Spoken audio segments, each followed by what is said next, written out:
Good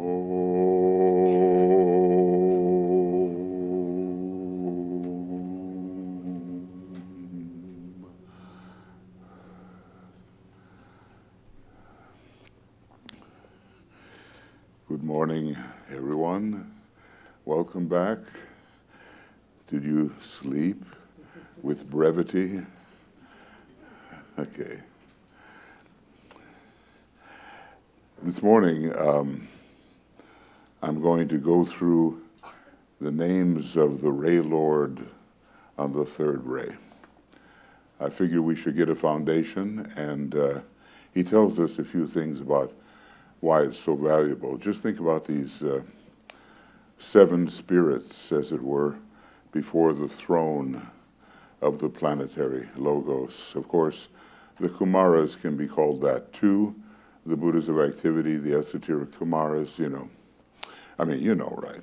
You know, all those esoteric Kumaras, making 108 altogether. But these Ray Lords, they are there in Shambhala too.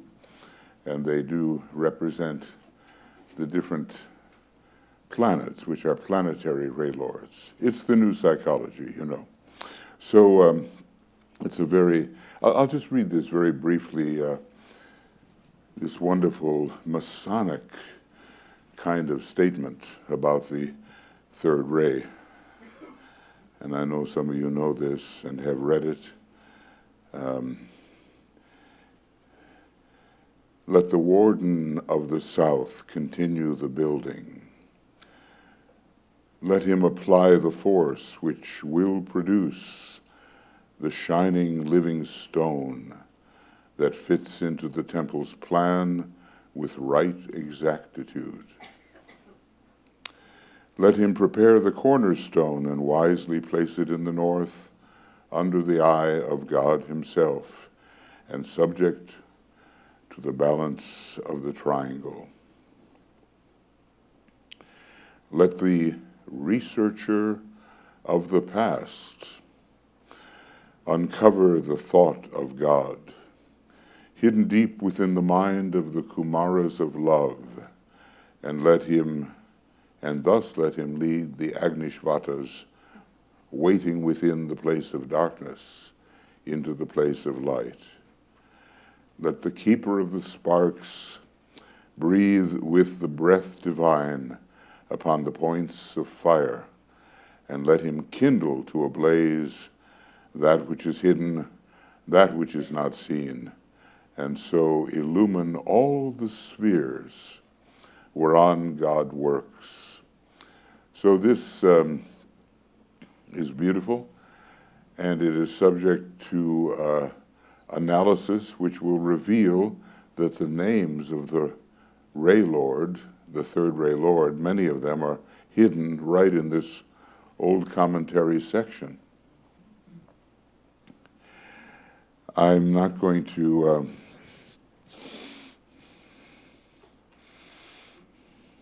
basically, I just, the next paragraph is given to talking about why it's important to know these Ray Lord names.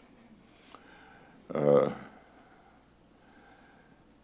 capacity to see objective significances and then apply them to life is an expression of the true esoteric sense. And we all have to have that, right? We have the five ordinary senses on any plane, then the common sense, which synthesizes the five, and then the esoteric sense, which intuitively penetrates. If one studies these tabulations and phrases with care, they will be found to convey indication as to one's individual ray. Now, that's really important, because a lot of people, they discover themselves as they read these names. As to one's individual ray, life tendencies, and purpose.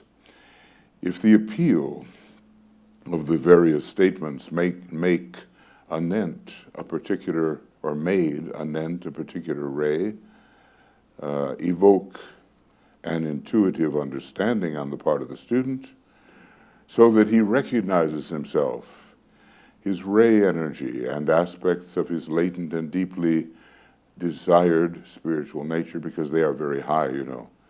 What we might desire out of our ray is expressed by a ray lord probably on the logoic plane. His ray energy and aspects of his latent and deeply desired nature, then these communications I am making here as to purpose, name, and quality will be profitable and useful. So what I'm going to do, maybe, you know, in our work, there's quite a bit of the third ray, and through this Earth scheme and Mars scheme and Saturn scheme, a lot of monads on the third ray pass. And the great majority of personalities in the present humanity are either third ray or sixth ray. Nevertheless, there's a preponderance in the solar system of second ray types. That's what we're into. But if you resonate to this ray, and we have spent a long time on it, it's been millions of years, and first comes intelligence before love and will, then maybe it'll say something to you, you know. So let's look at the names. The Keeper of the Records. The Lord of History, I like to call it. The journey is to the left or backwards so that you can go forwards. All things have settled, frozen in time, and they have occurred as they have occurred, and they are not any longer in process, except for their causal nature propelling forward other developments. So just try to see if you resonate with any of these names. The Lord of Memory. Again, the past and that which has congealed is indicated, recording of the many actions and possibilities, that which is actually precipitated. Within the mind of human beings, the memory may be faulty. You know, the Buddha said, among the eightfold requirements, right memory, but not in the consciousness of the Ray Lord. I saw a fascinating thing about some human beings.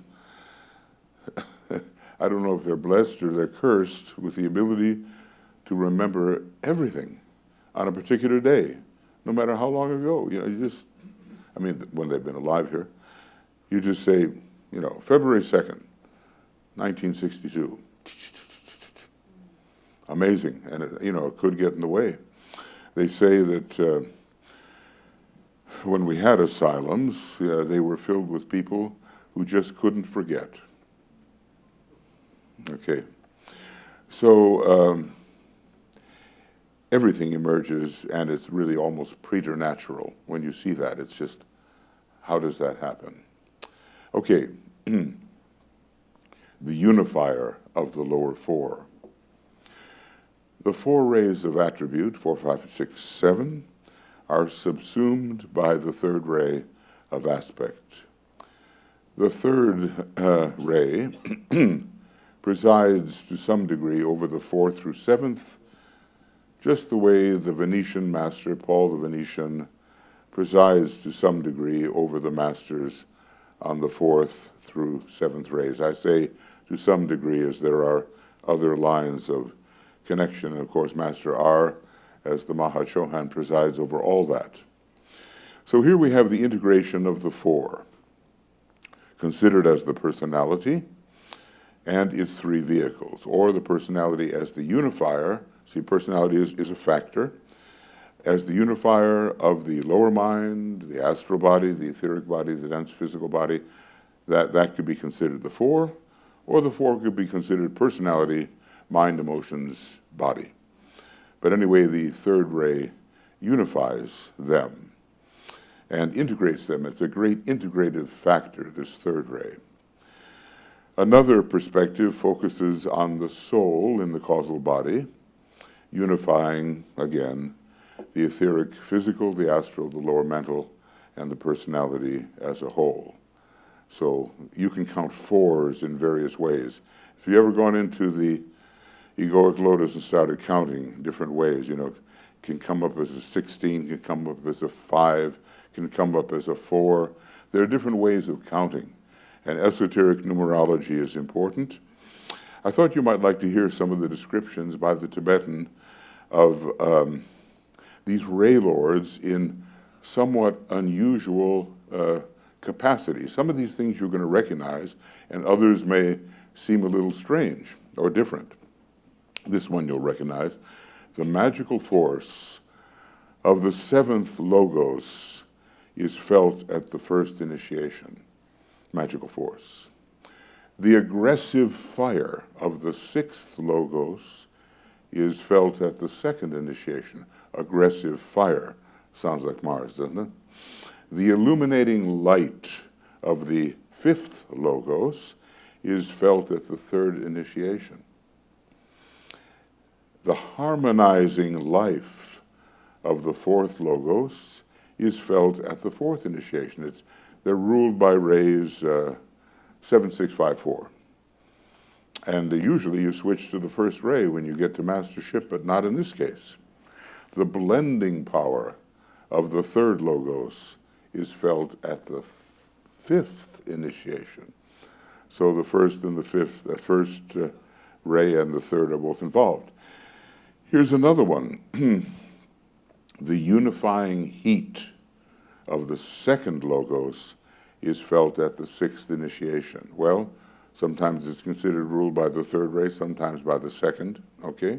And finally, you would recognize this. The dynamic electricity of the 1st Logos is felt at the 7th initiation, and yet the 2nd ray is profoundly present. So I think those are good things to have in mind. Another name, the interpreter of that which is seen.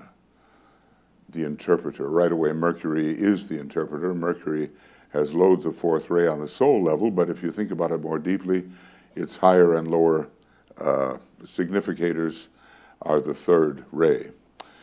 Focusing on the form rather than the essence, this is what we do when we interpret, and relating it to the whole in which it is found. That is interpretation. We might look at this name as what we might call the revealer of context. The interpreter, the revealer of context. Okay, another name. I mean, you can see how you could really, take any one of these and just make it the object of your meditation for a while, and see what comes up from it. The Lord of Balance. Now, this is really connected a lot with Libra, which primarily, though not exclusively, offers us the 3rd ray. The triangle is considered a highly stable and balanced figure. The geodesic domes show this. The 3rd ray is active also upon the 3rd or the atmic plane, logoic, monadic, atmic. And there is that creative hierarchy known as the triple flowers. So there's a lot of 3rd ray on the 1st level of Brahma, as well as the 1st ray part of Brahma. 1 and 3 are going on together on this plane of spiritual will. It's a plane we want to be able to contact and to be impressed by. Another name, the divine separator. Right away you can see there might be some problems. The rotary motion characteristic of the 3rd ray separates any item from the matrix in which it is found. And as it spins, DK says, watch the mind, because anything that approaches it is going to be thrown off and not integrated. It will be thrown off. So if you try to approach and amalgamate the way the 2nd ray would do it, this whirl spins you off. And so this type of separation is related mentally to 5th ray analysis. They are both analytical rays, 3rd and 5th. The 3rd ray also. And within what is called the 5th approach to the soul, the factor of analysis, as it's called, this dynamic separation is most necessary. It's very alchemical in a way. You have to separate things before you can recoagulate them. You know, you have to be really sure about what you've got, and then you can put it back together. Otherwise, you just get a mess. The next name, the discriminating essential life. This is really the factor of telling one thing from another. The third ray works to a great extent through, he tells us, through selectivity, preserving the unitary integrity of that which is gathered through selection. The third ray is in a way, the essence of the lower four rays of attribute. What does he say? You know, different ways of how do these first three rays attract or work with other types of substance. The third ray selects that which is already built and ready to go, and the second ray is more magnetic, and after a long time somehow imbues what is selected, you know, the slow method of second ray education, and the first ray just stamps it, imposes it. No matter who you are, you get stamped. Okay. Oh, not stamped upon necessarily, you know, but it's the quality of imposition, you know. Not a bad thing, he tells us, in politics anyway. Another name, the one who produces alliance. When opposites exist, a third point is creating a triangle and allows for a more balanced and harmonious relationship between the opposing points. We're all familiar with that. You don't solve a problem on its own level. You take another point of view. So the diplomatic and reconciliative skill of Libra is also suggested here. Now this one, I don't know, this one always stumps me. The three-sided triangle. Okay, it's hard to imagine any triangle without three sides. Do your best. But this name, it kind of points to the Trinity or the three as one. And there are two very prominent constellational triangles in the sky, Libra and Capricorn, and they both distribute the third ray. I'm waiting for the other one. There's got to be another triangle out there somewhere, and my constellational astrological friends maybe can help me find it. But it seems that one of the, you know, every aspect of divinity, if it's 1, 2, or 3, has 3 sub-aspects.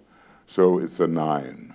And maybe we're talking here about the, you know, 2 in the 1, 2 in the 2, excuse me, 3 in the 1, 3 in the 2, and 3 in the 3. Maybe it's something like that. I'm still pondering. The illuminator of the lotus. Well, first the form. The lotus is the form. It's not the consciousness, though it indicates the consciousness. There are many types of lotuses. It's a great symbol for unfoldment, you know, etheric chakras, the egoic lotus, the 12-fold monadic vehicle. That's hidden in the books, you know, and that's really interesting. That's a lotus. Then there is the intelligence, of which we have an abundance in the third ray. The intelligence which must be applied to the form and opens it to the light, the enlivening of light, which will animate it, you know, put it into greater activity, make it more evocative and more radiant. And there are many varieties of light. Well, light is simply matter. I shouldn't say simply, you know, light, I don't know, we can talk about this.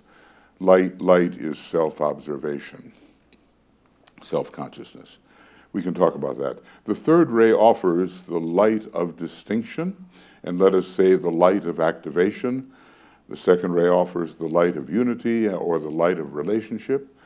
And the first ray, the light of life itself, of course, but the light of oneness. It reveals the one. So that's another one that needs some work, but when the third ray animates and enlivens and vivifies this lotus, which at first might be quite inert, and then along comes the intelligence, and you find out how to unfold, and you are trained accordingly. Okay. You see, I'm always looking off to my right to make sure those red numbers don't get me. when they start coming up toward the stage, I know it's time. Okay, the builder of the foundation. Upon the foundation built by the third ray Lord, the vehicle of consciousness is erected. So, matter and form are not the same as consciousness, right? So the vehicle of consciousness is erected so that consciousness has both a material foundation, a material mechanism, and a vehicle for appropriate expression. Before you can really have acute, sensitive consciousness, you have to have the right kind of vehicle through, you're not going to see without the eye. The eye has to be built, the builder of the foundation.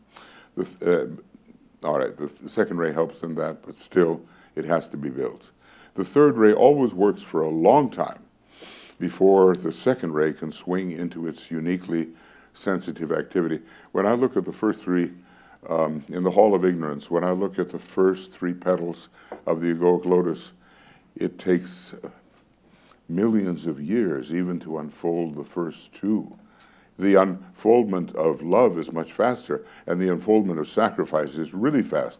And you can see, like he says, if you start taking the second initiation, you may wind up with the fourth in the same life. And it sounds preposterous, but there it is on page 84 and 85 of Initiation Human and Solar. And, so it gives us a little incentive to work, right? Work hard. Now, this one, of course, is where we got our conference title, The Forerunner of the Light. The third ray must precede the second.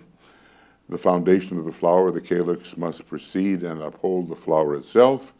The form must be created before it can become illumined by the ray of light bearing influence, the second ray.